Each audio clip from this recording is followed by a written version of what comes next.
अतुलित बलधामं हेमशैलाभदेहं धनुजवन कृशानं ज्ञानिनामग्रगण्यं सकल गुण निधानं वानराणामधीशं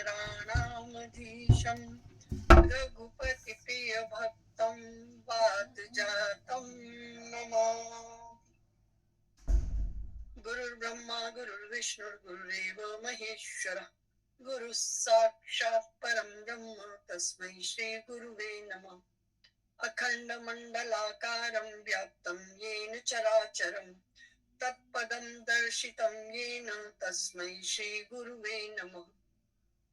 अज्ञानान्तिमिरान्धस्य ज्ञानाञ्जनशलाकया चक्षुरुन्मीलितं येन तस्मै श्री गुरुवे नमः। लक्ष्मीनाथ समारंभां नाथया मुनिमध्यमाम् अस्मदाचार्य पर्यन्तां वंदे गुरु परंपराम्। सभी के हृदय में विराजमान उस सर्वोच्च सत्ता को मेरा शत शत प्रणाम वंदन नमन। आइए कथा में चलते हैं, कथा में प्रवेश करते हैं। कल ध्यान करने की बात पर बताया गया कि किस तरह से युक्त आहार विहार चेष्टाएं कर्म, इस तरह से जो यथा योग्य सोने वाला यथा योग्य जागने वाला व्यक्ति योग का अधिकारी है। योग परमात्मा से आपका योग, और योग के लिए जो दूसरी बात योग जिसको कहा गया अष्टांग योग, जिसका गीता जी में प्रतिपादन है, और उस अष्टांग योग के लिए उसका भी अधिकारी वही जो युक्ताहार विहार से। श्लोक 17 युक्ताहार विहार से युक्त चेष्टस्य कर्मसु युक्त स्वप्नावबोधस्य योगो भवति दुःखः। अर्थात दुख का नाश करने वाला योग, जो यथा योग्य आहार विहार करने वाला हो। आहार खाना, विहार आपकी चेष्टाएं, और जो आप ग्रहण करते हो, जो आप आचरण करते हो, वो भी आपका युक्त होना चाहिए। कर्मों में यथा योग्य आपकी चेष्टा होनी चाहिए। किसी भी ये नहीं है कि ये कर्म मुझे नहीं करना, नहीं, उसमें यथा योग्य चेष्टा होनी चाहिए। गुणा गुणेषु वर्तन्त इति, कि गुण गुणों में वर्त रहे। भूख लगी, शरीर ने खाना खा लिया, मैंने नहीं खाया। चलने की इच्छा हुई, शरीर ने चल लिया, मैं नहीं चला। मैं आत्मा, आत्मा नहीं चला। शरीर ने अपना काम, वहां जाना था, हो आया, बात खत्म। किसी की सेवा करनी थी, आपने सेवा कर दी, आपने नहीं की, आपकी आत्मा ने सेवा नहीं की, आपके शरीर ने उसके शरीर की सेवा कर दी। तो जब हम इस तरह से प्रभु का कार्य समझकर प्रभु के बनाए हुए व्यक्तियों की प्रभु की सेवा समझकर करते हैं, प्रभु का कार्य करते हैं, प्रभु के लिए कार्य करते हैं, प्रभु को समर्पित करके कार्य करते हैं, तो वो चेष्टाएं हमारी नहीं कही जाती, प्रभु की कही जाती हैं।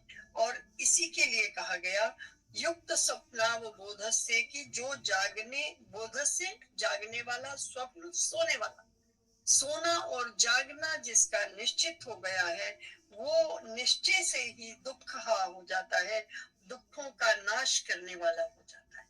उसका योग दुखों का नाश कर देता है।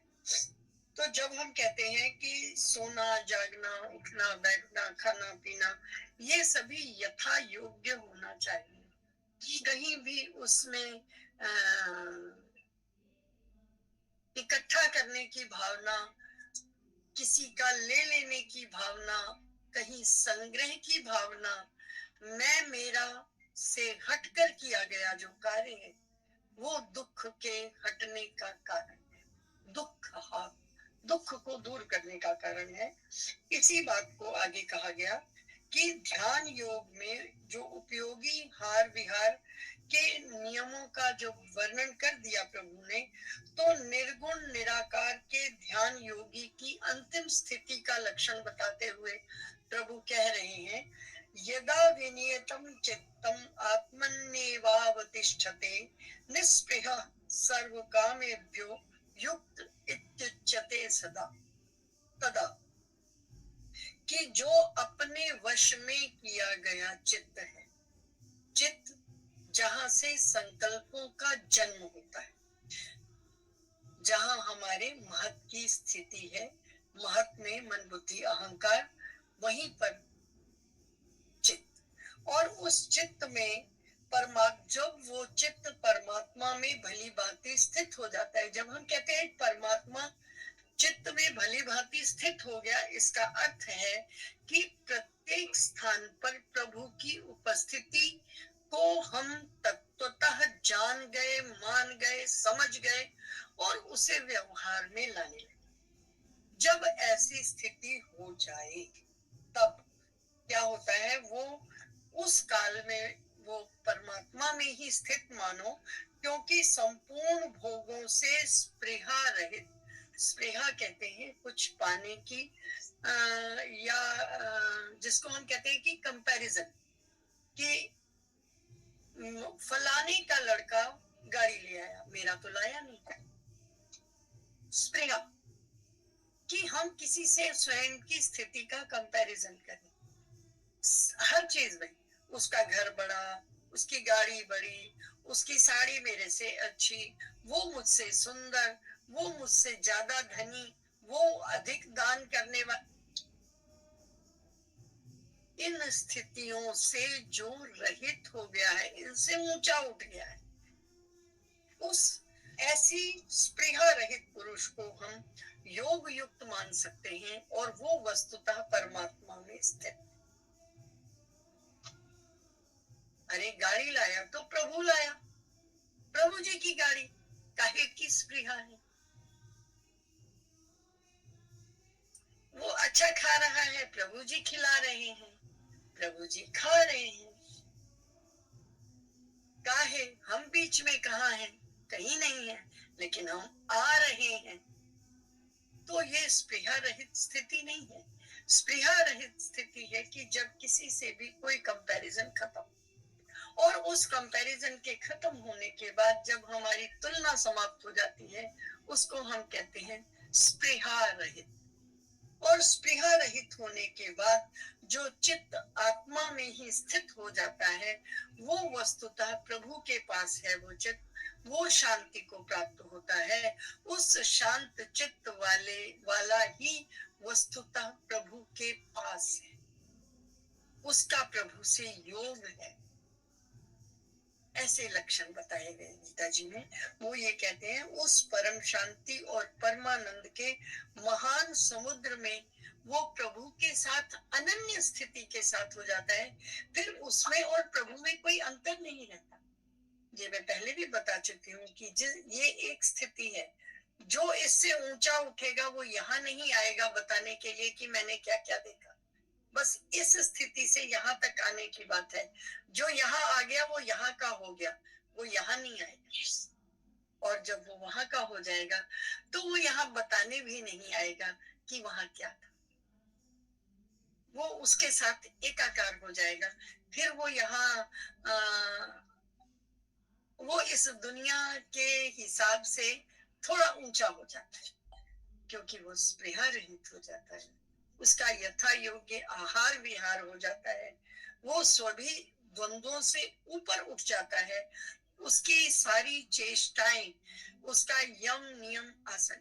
जब हम यम और नियम की बात करते हैं तो हम यम नियम को ऐसा भी मान सकते हैं, जो सीढ़ी की, जब बहुत बड़ी सीढ़ी होती है तो उसकी साइड पे उसका एक सहारा दिया जाता है कि आप सीढ़ी से नीचे नहीं गिर जाए, तो हम इतनी इतनी रैंप टाइप बना देते हैं, उसको पकड़ के हम चढ़ते हैं। ये जीवन की सीढ़ी है। ये हमारी एक दो मंजिल की सीढ़ी नहीं है जिसको हम खटखटाकर कूद जाएंगे। ये जीवन की सीढ़ी है, और वो जीवन की सीढ़ी बहुत बड़ी है। उस यम और नियम के सहारे से, यम और नियम का पालन करते हुए उस सीढ़ी के ऊपर चढ़ना होता है। कभी भी यम और नियम का जब हम सहारा छोड़ देते हैं तो फिर हम उस सीढ़ी को नहीं चढ़ सकते।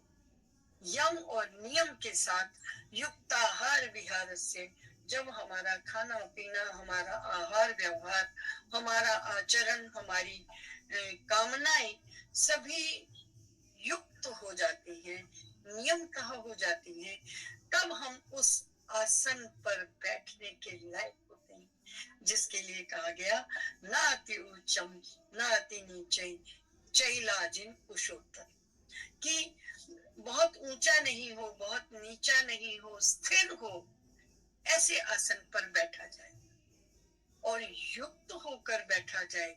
सभी इंद्रियों को अपने पास बुलाया जाए, आपका चित्त तक शांत हो और उस चित्त में जब परमात्मा की ओर देखता है, और नीचे उसको देखने को कुछ है नहीं, क्योंकि उसने सब चीजों को नियमतः कर लिया, फिर वो चित्त की ओर बढ़ता है, और जब चित्त की ओर बढ़ता है तो प्रभु की प्राप्ति। उसी के लिए कहा गया कि यथा दीपो, वो कैसा, वो जो मन प्रभु में लग गया, वो कैसा लग जाएगा, तो कहते हैं यथा दीपो निवातस्थो, यथा दीपो निवात यथा दीपो निवातस्थो नेंगते सोपमा स्मृता योगिनो यत चित्तस्य युंजतो योगमात्मने। तो कहते हैं कि जिस प्रकार वायु से रहित स्थान में रखा हुआ दिया, कल्पना करो कि खूब आंधी चल रही है और आप दिया जलाने का प्रयास कर रहे हो, वो जलेगा ही नहीं, जल गया तो भक्क से बुझ जाएगा।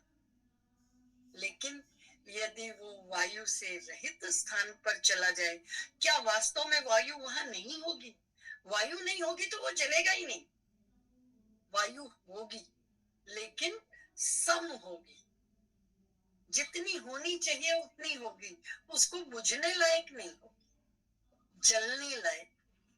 इसी तरह हमारे मन बुद्धि चित्त अहंकार के पास उतना ही विषयों की ओर जाने का हो कि गुणा गुणेषु वर्तन्त इति, कि गुण गुणों में वर्त रहे हैं, बस इतना ही, इतनी ही हवा हो तो दिया जलता है, उससे फालतू होगी तो दिया बुझ जाएगा, उससे और फालतू होगी तो जलेगा ही नहीं, सम। और उस स्थिति को बहुत अच्छा बताया है, यथा दीपो निवासस्थो नेंगते सोपमास्थिता, कि जिस प्रकार वायु रहित स्थान में दीपक चलायमान नहीं होता, वो एक टक जलता रहता है, फिर उसकी लो हिलती भी नहीं।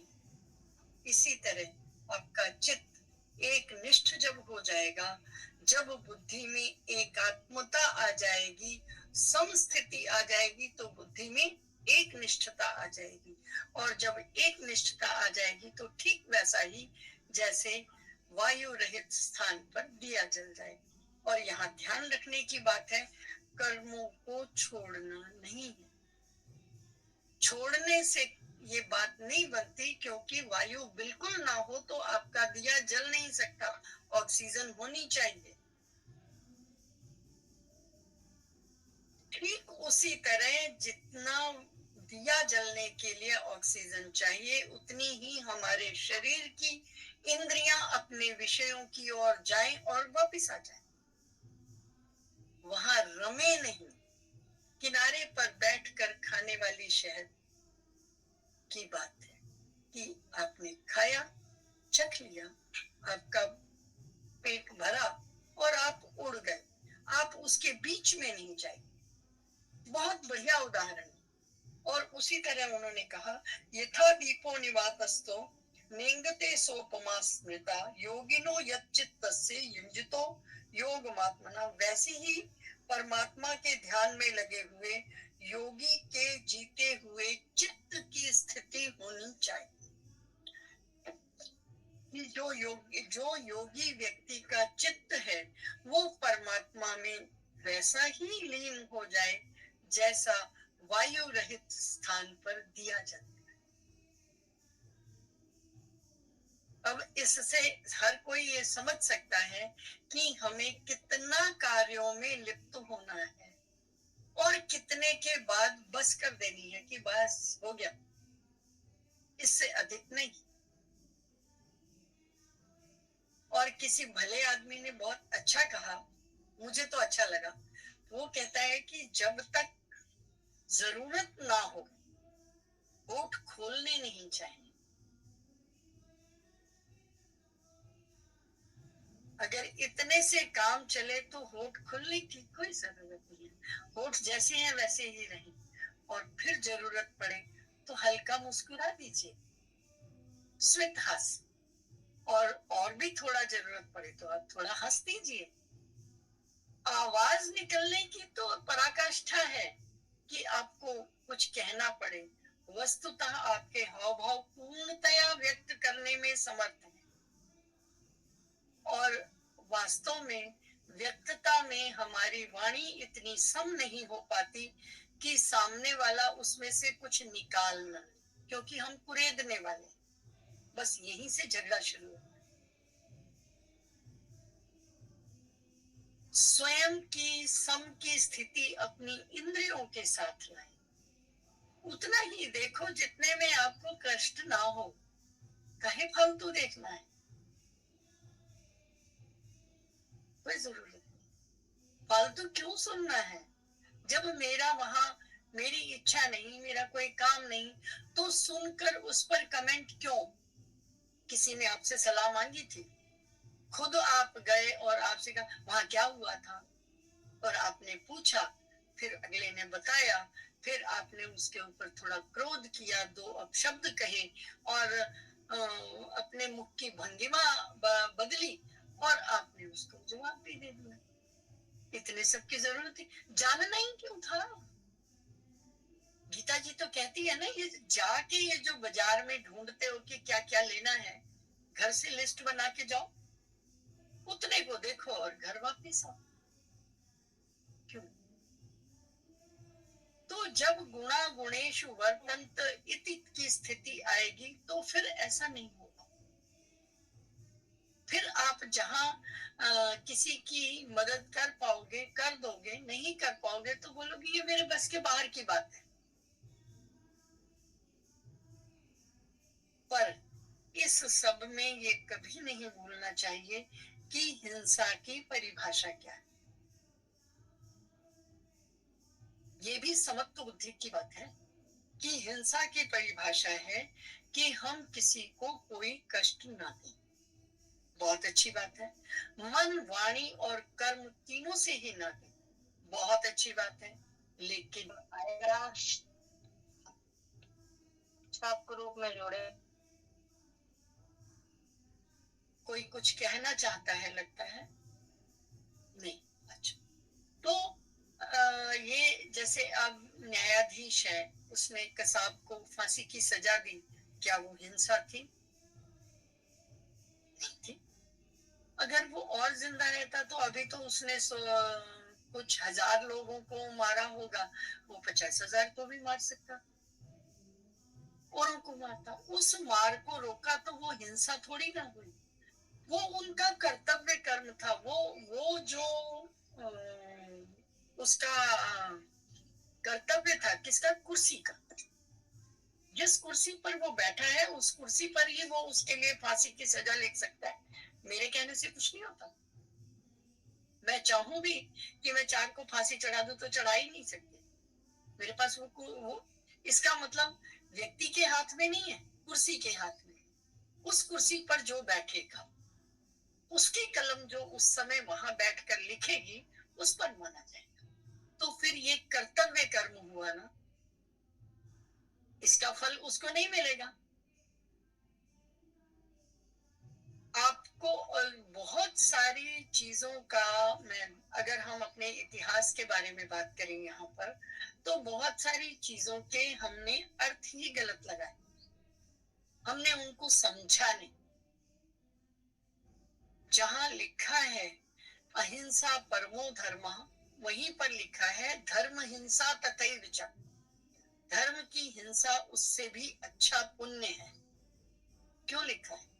कि जब धर्म में अधर्म आता है, धर्म का अर्थ रिलीजन नहीं है, धर्म का अर्थ हमारे कर्तव्य कर्म है। और उन कर्तव्य कर्मों को करते हुए या उन कर्तव्य कर्मों के लिए यदि हम हिंसा करते हैं तो वो हिंसा हिंसा नहीं है, इसको भी हमें जानना होगा। हमारी देश की, हम किसी पर आक्रमण करने नहीं जा रहे, लेकिन अगर हम पर कोई आक्रमण करेगा तो अपने देश को बचाना हमारा काम है कि नहीं है? तो वहां हिंसा करनी होगी कि नहीं होगी? वो हिंसा हिंसा नहीं। यहीं पर कहा गया था वैदिकी हिंसा हिंसा न भवतु, और लोगों ने इसका मजाक बनाया था कि कोई व्यक्ति जान से गया और इनको वो हिंसा नहीं लग रही। क्या वास्तव में ये गलत है? नहीं है।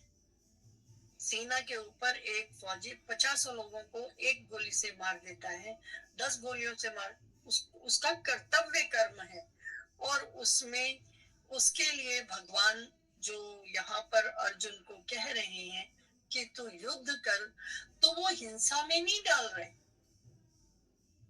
वो उसको उसका धर्म याद दिला रहे हैं कि तुम क्षत्रिय हो। कोई बाहर का शत्रु हमारे देश पर आक्रमण तब नहीं करेगा जब हम सक्षम होंगे।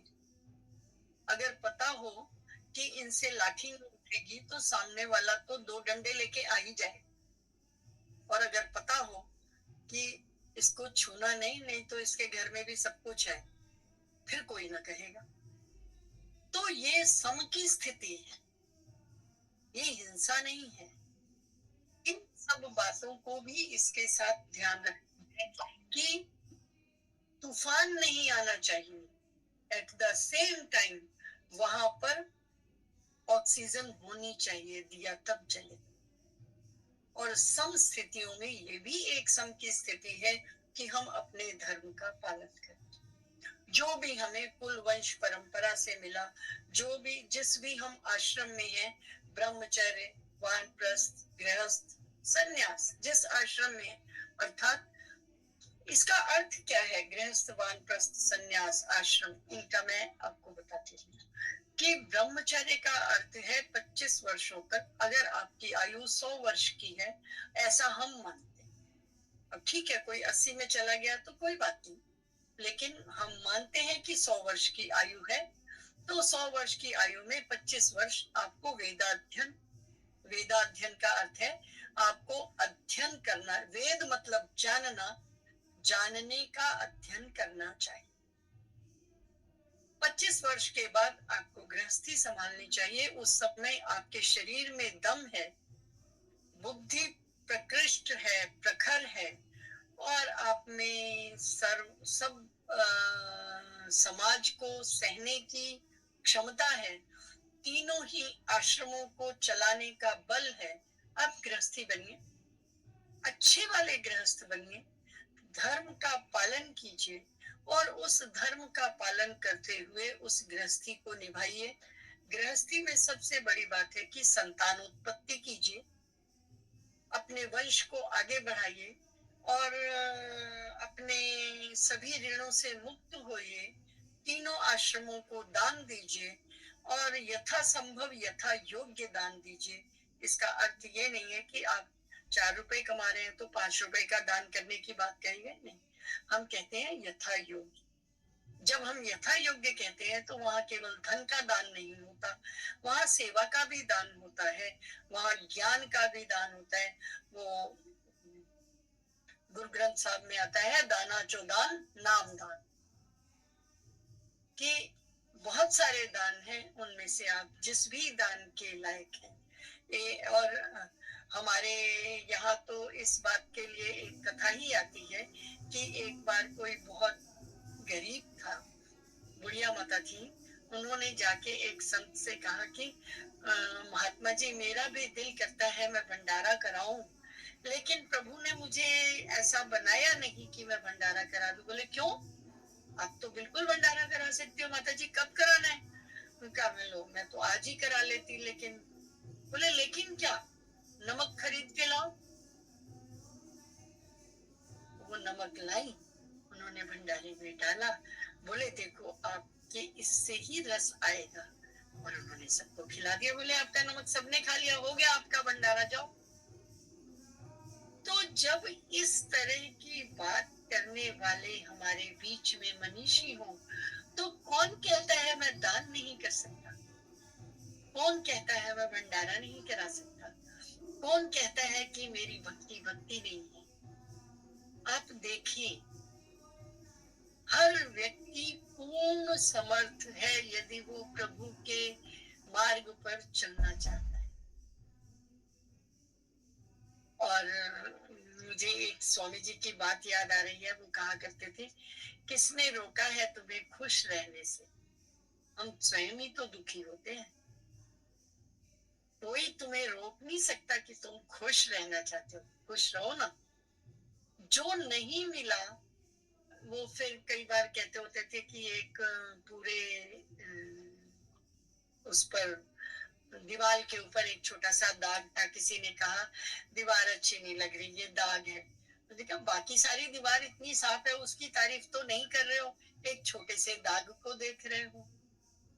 जरा अपनी आंखों की सीम परिधि थोड़ा बढ़ाओ। छोटी चीज को, जो नहीं है नहीं है, जो है कभी उसके लिए धन्यवाद किया, तो फिर जो नहीं है उसको मांगने के अधिकारी कैसे हो गए? नहीं हुए। तो ये भी सम की स्थिति है। इस सम की स्थिति पर आओ। इतना कुछ मिला, उसको तो संभाल लो। नहीं, और चाहिए। क्यों? और ये और कहां से आता है? कंपैरिजन से आता है। ये हमारी आवश्यकता से नहीं आता, कंपैरिजन से आता है। हम ये भूल जाते हैं कि हम जो भी हैं, जैसे भी हैं, जहां भी हैं, स्वयं के कर्मों का परिणाम। कोई, और फिर हम कहेंगे हमें नजर लग गई। अरे, किसी की नजर कैसे लग जाएगी? ये हमारे अपने ही कर्म है जो हमें मिलता है। किसी की नजर नहीं लग सकती। कोई अगर नजर लगाने वाला होता, जब मैं या एज ए मदर, या जब मैं माँ बनने वाली थी, मेरे पेट के अंदर बालक है, मैं ही नहीं जानता लड़की है या लड़का है, तो तुम बाहर से देख के क्या बता सकती हो लड़का है या लड़की है? टेस्ट को छोड़ दो, आजकल तो और उससे नुकसान ही होते हैं। तो जब मैं खुद नहीं जानती तो दूसरा क्या जानता है? लोग कहते हैं चाल देख के बता दो, ढाल देख के बता दो। कैसे? और उसमें जब गलत सही हो जाता है, क्योंकि हम उसके आधार पर कुछ अन्य निर्णय लेते हैं, वो नहीं लेने। तो कहने का भाव क्या है कि हम समस्थिति में आए, जड़ से समस्थिति में आए। जड़ से अर्थात आरंभ से। हम बेकार के पचड़ों में न फंसे और उस समस्थिति में आकर प्रभु की ओर उतना ही ध्यान लगाएं जितना एक दिए को जलने के लिए ऑक्सीजन चाहिए। जब उस स्थिति में व्यक्ति आएगा, तो ये लक्षण बताया है प्रभु ने कि प्रभु के पास कौन व्यक्ति है। तो उसके लिए उन्होंने कहा यथा दीपो निवातस्तु, कि जैसे दीपक बहुत अधिक हवा में जलता नहीं, अगर अचानक से हवा आ जाए तो बुझ जाएगा। तो जिस तरह दीपक के लौ को सीधा जलने के लिए समस्थिति चाहिए, वहां ऑक्सीजन होनी भी चाहिए, परंतु ना ज्यादा ना कम, तभी वो समस्थिति में जलेगी। उतना ही हमारे साथ इंद्रिय विषय संयोग हो। जब इस स्थिति में जो आ जाएगा, वो वस्तुतः प्रभु के पास या प्रभु गोद में या प्रभु से मिला हुआ या प्रभु से साक्षात्कार किया, वो व्यक्ति योगी कहलाए। और उसके आगे वो कहते हैं कि जो अंतिम अवस्था है वो है यत्रो परमते चित्तम निरुद्धम योग सेवया, यत्र चैवात्मनात्मानं पश्यन्नात्मनि तुष्यति। वो कहते हैं योग के अभ्यास से। कौन से योग? परमात्मा और आत्मा के योग के अभ्यास से निरुद्ध चित्त, जिसने अपने चित्त को वापस ले लिया है, अपने अंदर कर लिया है, वो निरुद्ध चित्त जिस अवस्था में उपरम हो जाता है, शांत हो जाता है, उस अवस्था में परमात्मा के ध्यान से शुद्ध की हुई सूक्ष्म बुद्धि के द्वारा परमात्मा का साक्षात करता हुआ परमात्मा में ही वो संतुष्ट हो जाता है। फिर वो परम आनंद की प्राप्ति का समय, क्योंकि उसका फिर प्रभु से मिलन हो जाता है।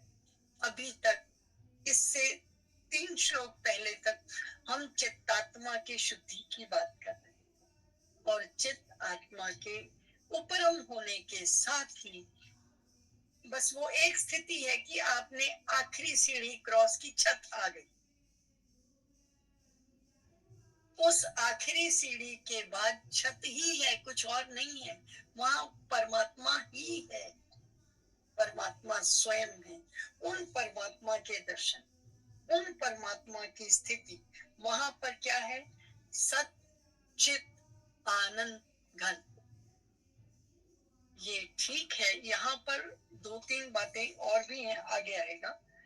यहाँ 2-3 बातें और समझने वाली हैं कि समुद्र है, समुद्र में से एक मटका जल निकाला और एक गिलास में निकाला, सबके आकाश एक है, अलग नहीं है। घटाकाश मटाकाश ये हम पहले पढ़ चुके हैं, ये सब एक हैं इनके। और अगर हम इसको लेबोरेटरी में टेस्ट कराएं तो समुद्र का पानी भी वही है, चाहे वो एक बूंद हो। लेकिन एक बूंद को समुद्र नहीं कह सकते। समुद्र समुद्र है, बूंद बूंद है, हम बूंद हैं, वो समुद्र है उसी की बूंद। इसीलिए हम हैं, वो है। और उससे मिलन होना, जिसके लिए कहा जाता है आकाशात पतितम तोयम सागरम प्रति गच्छति। हर बूंद जो आकाश से गिरती है उसकी ये इच्छा होती है कि वो अपने महासागर में मिल जाए और उसका संपूर्ण क्रियाकलाप उस सागर की ओर जाने के लिए होता है। और अंततो गत्वा किसी एक दिन वो उस सागर में समाकर स्वयं को सागर सिद्ध कर देता है और फिर वो वहां से अलग नहीं होता। उसी प्रकार मानव भी जब प्रभु के पास से चलता है तो सोचता है कि मैं प्रभु से मुलाकात कर, एक बार प्रभु में समा जाऊं, क्योंकि वहां से न वाचो निवर्तन थे, वहां से कोई वापस नहीं आता। एक बार उस बूंद को समुद्र में मिलने की आवश्यकता है, फिर उसमें से आप कितनी भी बूंदे निकालो उस बूंद को नहीं निकाल सकते। वो समुद्र का हिस्सा बन गई। तो एक बार जो प्रभु के पास हम मिल गए तो फिर वहां से वापस आने की स्थिति नहीं है। इसीलिए कहते हैं कि जो जिसको वो मिला, मिला किसको? जिस पर उसकी कृपा हुई। कृपा किस पर हुई? जिसने वहां जाने का प्रयास किया, जिसने प्रतिदिन प्रयास किया और प्रतिदिन हाथ भी जोड़े कि प्रभु मैं यहाँ तक आ गया हूँ, मेरे बस की नहीं है, लेके चलो, और स्वयं से प्रयास किया। नित्यम एवं सतत युक्ता ये भक्ता स्वाम पर्युपासते, जो नित्य प्रति उसकी ओर बढ़ निकला है, नित्य प्रति उसका स्मरण कर रहा है, नित्य प्रति उसकी ओर जाने का अभ्यास कर रहा है, थक नहीं रहा है, चल रहा है, वो व्यक्ति उसको पाएगा। और जिस दिन पा जाएगा फिर वो हमें बताने नहीं आएगा कि वहां कैसा, वो वहीं का हो जाएगा, क्योंकि वहां से वापस नहीं आया जाता। हम इसीलिए हर दिवंगत आत्मा के लिए कहते हैं इसे प्रभु अपने चरणों में वास दे, इन्हें अपने गोलोक धाम में वास दे, क्योंकि वहां से कोई वापस नहीं आता। और हम अपनी प्रत्येक आत्मा के लिए ये प्रार्थना करते हैं, क्योंकि वो उसकी यात्रा तो वही है ना। अगर वो कहीं दूसरा जन्म भी लेगी तो हम उसके लिए तभी भी हमारी ये प्रार्थना सार्थक है कि वो प्रभु से मिल जाए, क्योंकि जो बूंद उससे चली है वो उसी में मिलकर ही शांत होगी। इस जन्म ना से अगले जन्म से, और अगले नहीं तो और अगले जन्म से मिल, अंत तो गत्वा उसका अंत वही है, शांति वही है, उपरम वही है। तो उससे मिलना हमारा अंतिम लक्ष्य। और उस लक्ष्य की प्राप्ति के लिए सभी का शुभाशीष और स्वयं का सतत युक्त प्रयास, प्रभु से प्रार्थना, नित्य प्रति उसकी ओर बढ़ना, ये हमारे कर्तव्य। उन कर्तव्यों को करते करते एक दिन हम अवश्य ही यथा दीपो निवातस्थो की स्थिति में आ जाए। और जब उस स्थिति में आएंगे तो हम प्रभु की गोद में ही बैठे होंगे, फिर उससे हमें कोई अलग नहीं कर सकता। तो वो ये कहते हैं, सुखमात्यंतिकम यत् बुद्धि ग्राह्यम अतीन्द्रियम वेत्ति यत्र न चैवायं स्थितः चलति तत्वतः, कि इंद्रियों से परे होकर केवल शुद्ध हुई बुद्धि के द्वारा ग्रहण करने योग्य जो आनंद है, वो आनंद कहाँ है? उस आनंद कंद के पास। आनंद कंद उस परमात्मा के पास है, जो जिस अवस्था में वो अनुभव करता है, जिस अवस्था में स्थित वह योगी परमात्मा के स्वरूप से विचलित नहीं होता है, अर्थात परमात्मा और वो एकाकार हो जाते हैं, तब वो उस आनंद का हिस्सा बन जाता है। वो बूंद अपने सागर में मिलने के बाद फिर बूंद ही नहीं, उसका अस्तित्व ही नहीं रहता, तो उसको अलग से देखोगे कैसे? तो सागर हो गया। जिस बूंद ने सागर के साथ समागम कर लिया, वो बूंद रही ही नहीं। आप उसमें से ये नहीं कह सकते कि इसमें से वो वाली बूंद निकाल, नहीं निकाल सकते, फिर वो उसका हिस्सा हो जाती है। तो उस आनंद कंद के आनंद सरोवर में जाकर फिर हम स्वयं की सत्ता को समाप्त कर देते हैं। फिर हम नहीं रहते। फिर आवाज आती है अंदर से, को हम को हम को हम। एक सांस कहती है सो हम सो हम सो, कि कौन है? कि मैं वही हूं, मैं वही हूं, मैं वही हूं। सो हम, वो मैं हूं। मैं कौन हूं? फिर उसमें दो नहीं रहते। यहीं पर आकर जो अद्वैत है, जब हम कहते हैं अयम आत्मा ब्रह्म, यही आत्मा ब्रह्म है, एकोयम अद्वितीयो नास्ति, एक है दूसरा कोई नहीं, तो दूसरे ने कहा एक है दूसरा कोई नहीं, ये कहने की आवश्यकता क्यों हुई? इसका मतलब दो हैं। दूसरे की चर्चा कहां से आ गई भाई? जब एक है तो एक ही है। यहीं से आकर जो वेदांत है वो 5 तरह का हो जाता है। और वस्तुता, और फिर कोई कहता है माया है, कोई कहता है पर्दा है, कोई कहता है अज्ञान है, कोई वो उसमें उसको फिर बताने में बहुत सारी चर्चाएं और भी आती हैं बीच में। समय इतना नहीं है कि आज उस चर्चा को आरंभ किया जाए। तो इन सभी का अंतिम निचोड़ यही कि वो बूंद जब सागर में गिर गई तो बूंद का अस्तित्व समाप्त हो। जब प्रेम गली अति साकरी जामे दो न समाए, उसमें या मैं होगा या तू होगा। बकरा मैं करता है, जब उसकी ढोलक बना दो तो वो तू करता है। मैं और तू दोनों नहीं करता,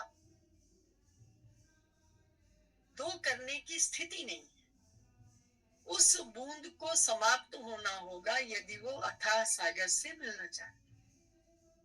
उसी तरह फिर अयम आत्मा ब्रह्म नहीं, फिर वो ब्रह्म होगा, आत्मा नहीं होगी।